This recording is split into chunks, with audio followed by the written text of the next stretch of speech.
j'espère que vous allez bien. Aujourd'hui je vous retrouve dans une nouvelle vidéo et je vous retrouve aujourd'hui pour une vidéo que j'ai pas fait depuis hyper longtemps. J'ai d'ailleurs énormément de retard sur cette série là. Il s'agit du coup d'une vidéo sur les contes interdits comme vous avez probablement pu le voir dans le titre et dans la miniature. Aujourd'hui je vais revenir du coup sur deux contes interdits que j'ai lus. Alors il y en a un que j'ai lu au mois de juin 2024 et l'autre je l'ai lu en janvier ou février 2025. Donc en fait en termes de temporalité on est vraiment hyper écarté. Comme je viens de vous le dire en fait j'ai beaucoup de retard sur cette série là. J'ai lu vraiment beaucoup de contes interdits dont je vous ai pas encore parlé en vidéo. Je crois que j'en ai à peu près 9 dont je vous ai pas encore parlé. J'essaie de rattraper petit à petit mon retard. Aujourd'hui je vais donc du coup m'attarder avec vous sur le fameux, l'unique Blanche-Neige de LP Sicard que vous devez probablement connaître si vous êtes intéressé aux contes interdits puisqu'il s'agit de celui qui est le moins bien noté de la série. Et on va également du coup parler de La Belle au bois dormant de LP Sicard aussi puisque celui-ci je vous en avais parlé très rapidement en vidéo au mois de juin 2024 du coup. Je vous avais dit que je vous en reparlerai dans une vidéo versus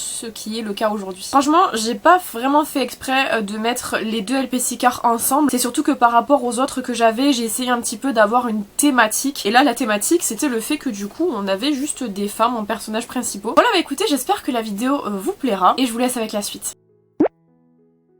Donc je vais commencer avec Blanche-Neige qui est donc du coup le dernier que j'ai lu. Moi je l'ai aux éditions Ada hein, mais il existe aux éditions Contredire. D'ailleurs je vous l'ai pas dit mais celui-ci est un Ada et l'autre est un édition Contredire au niveau comme je vous dis d'habitude. Là c'est la couverture vraiment souple et là on est plutôt sur la couverture rigide avec un rabat ici. Voilà, Contredire c'est l'édition française et Ada c'est la québécoise. Pour Blanche-Neige il fait partie des premiers jets de sortie des contes interdits puisqu'en fait c'est le troisième qui est sorti. Il est sorti en même temps que les trois petits cochons, Hansel et Gretel et il y en avait un autre je sais plus lequel c'était. Quoi qu'il en soit c'est vraiment parmi les premiers contes interdits qui sont sortis. C'est pour ça que c'est un petit peu une référence parce que il a été publié il y a quand même vraiment pas mal de temps. Il a pas mal de vécu et il a aussi pas mal du coup de lecteurs qui ont pu le lire et comme je vous dis il est pas très bien noté, c'est celui qui a la note la plus faible. Comme je vous ai mentionné juste avant il est disponible aux éditions Ada et aux éditions Contredire, à savoir que l'édition française est l'édition Contredire et l'édition Ada en fait vous pourrez pas la trouver à moins que vous commandiez sur le site directement des éditions Ada donc au Québec. La livraison est quand même pas mal chère mais c'est vrai qu'après du coup vous avez vraiment du coup les vraies éditions on va dire. Mais personnellement je vous conseillerais quand même plus si vous n'êtes pas collectionneur de vous pencher vers les éditions Contredire qui sont plus accessibles, moins chères entre guillemets parce qu'on compte pas la livraison et qui sont en fait tout aussi bien et traduites parce que là il y a du dialecte québécois. Si jamais vous n'avez pas l'habitude ça risque d'être un peu compliqué. Pour les trigger warnings pour celui-ci je m'en rappelle parce que du coup je l'ai lu il y a pas très longtemps donc je vous les mets à l'écran. On n'a pas énormément en fait, c'est pas parmi les plus difficiles à lire que j'ai pu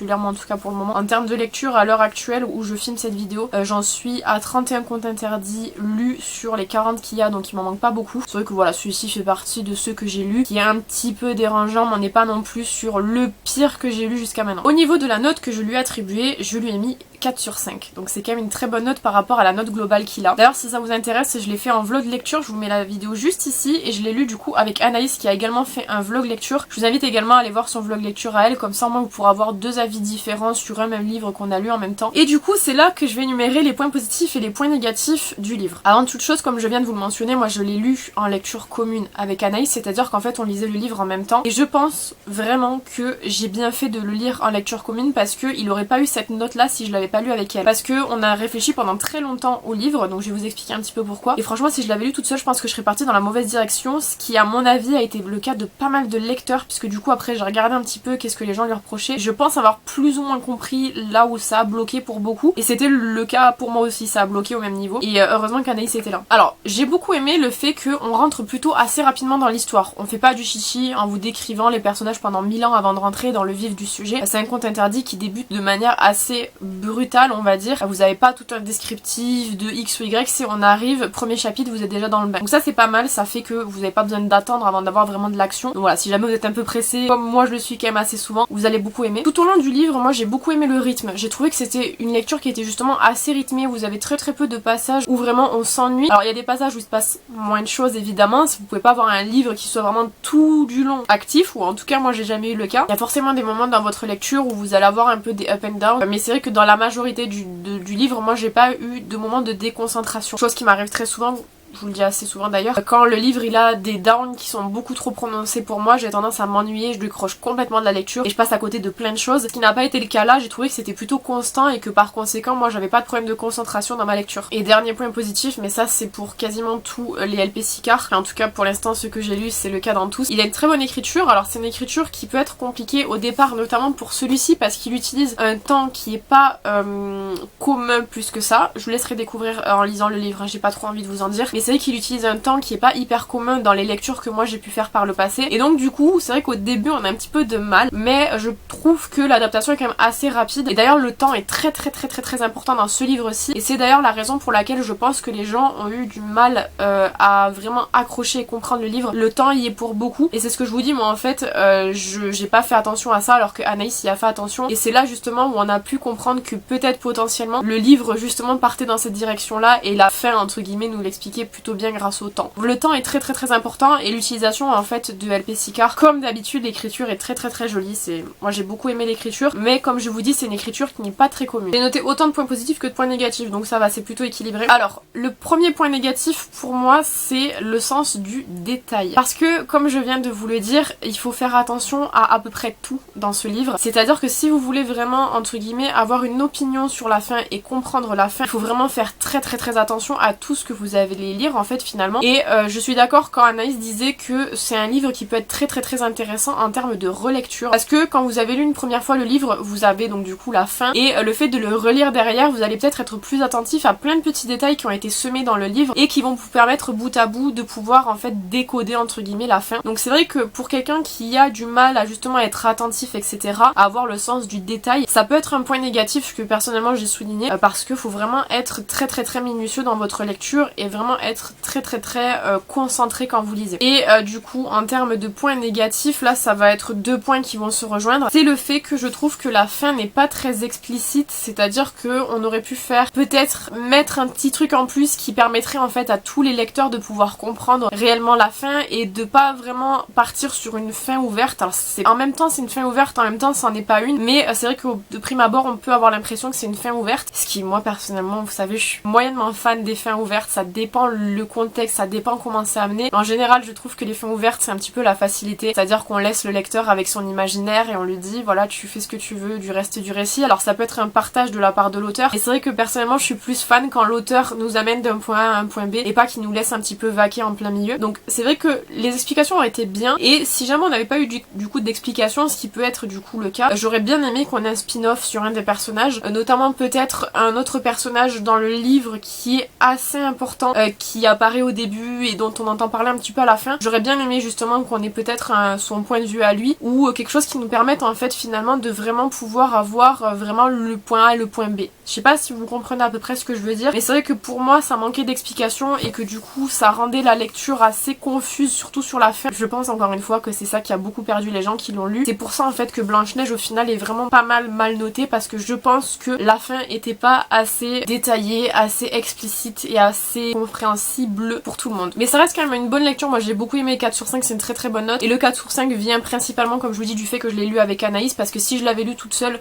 je pense que je l'aurais beaucoup moins bien noté, de par le fait que moi à la base la fin j'étais vraiment perdue, et le fait qu'on ait pu en parler toutes les deux, on a pu donner un petit peu nos hypothèses, et c'est vrai que son hypothèse elle se rapproche vachement de ce que je pense être vraiment du coup là où LP Sicard a voulu nous envoyer. Voilà, donc pour Blanche-Neige c'est fini.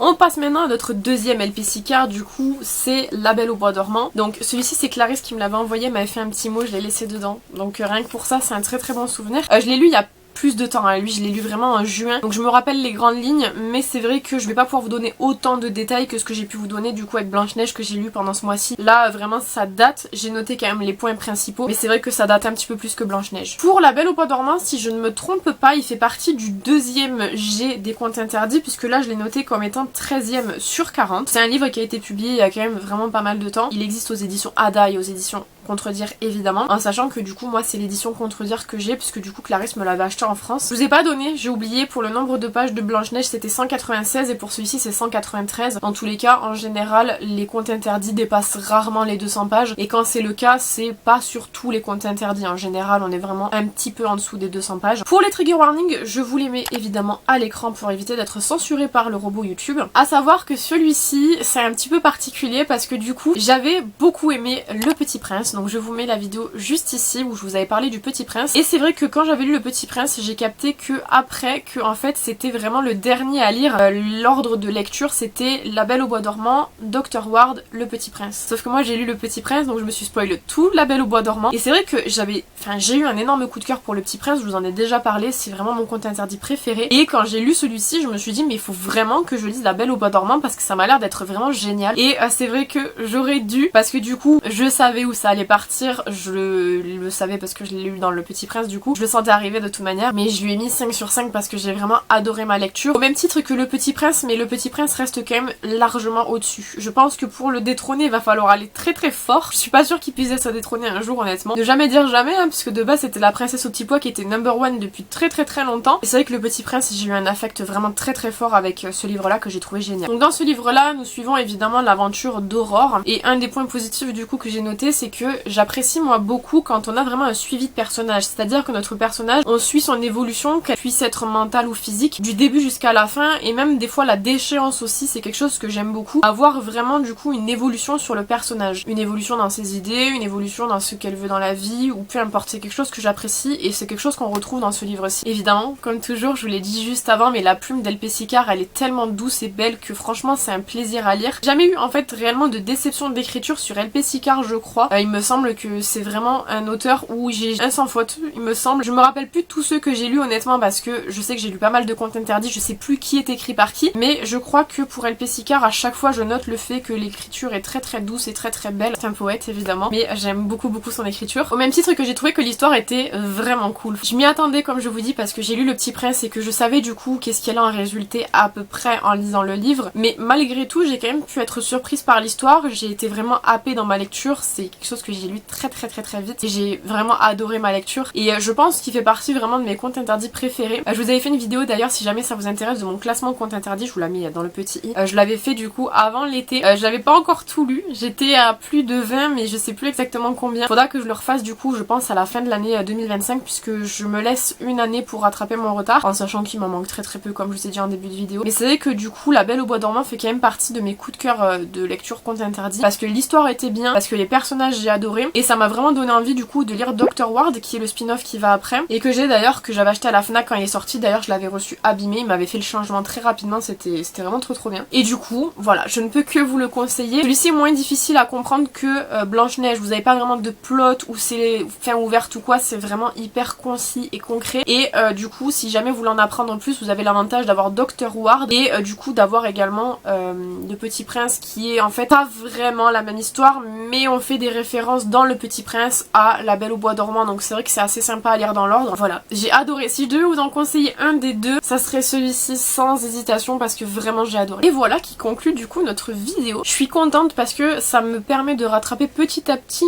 mon retard, même si je vous dis franchement je crois que j'ai encore, il me semble, à la base je crois que j'ai calculé hier, j'en avais 9 à vous présenter, ce qui fait que du coup j'en ai quand même encore 7 à vous présenter, donc c'est vrai qu'il va falloir que je m'active un petit peu parce que j'ai un petit peu de retard. Et l'avantage c'est vrai que c'est le genre de vidéo où j'ai pas vraiment besoin d'avoir un planning pour pouvoir vous les sortir, je peux vous les sortir un peu n'importe quand. Donc voilà, juste il faut les tourner comme ça au moins je vous dis ce que je me rappelle. Parce que c'est vrai qu'il y a des contes interdits, je crois que lui c'est le plus éloigné quand même. Il y a des contes interdits que j'ai lu il y a pas mal de temps et c'est vrai que pour faire mes fiches techniques ça a été un petit peu difficile, notamment je n'ai plus mon carnet de lecture puisque je l'ai amené chez mes grands-parents, faudrait que je le récupère d'ailleurs parce que sinon j'ai du mal à me rappeler du coup ce que j'ai pensé. Je sais que quand même La Belle au Bois dormant m'a marqué donc du coup c'était pas si difficile que ça de refaire la fiche lecture mais quand même un petit peu. Voilà, bah écoutez, j'espère que cette vidéo vous aura plu évidemment comme toujours. N'hésitez pas à me dire ce que vous en avez pensé dans les commentaires. Si jamais vous avez lu un de ces deux livres là, qu'est-ce que vous en avez pensé? Notamment je veux votre avis sur Blanche-Neige parce que je sais, comme je vous ai dit au début, qu'il y a pas mal de gens qui ne l'ont pas aimé. Je comprends pourquoi mais j'aimerais vraiment du coup avoir votre avis. Est-ce que parmi vous peut-être il y a des gens qui l'ont bien aimé? Auquel cas on pourrait peut-être discuter de la fin quelque part histoire de se mettre d'accord et voir qui a compris quoi, parce que vraiment je vous jure pour moi Blanche-Neige il y a le côté vraiment intriguant où on sait pas si on a compris ou pas. Il y a un côté satisfaisant et en même temps un côté assez frustrant. Quant à moi je vous retrouve bientôt dans une prochaine vidéo. En attendant, prenez soin de vous.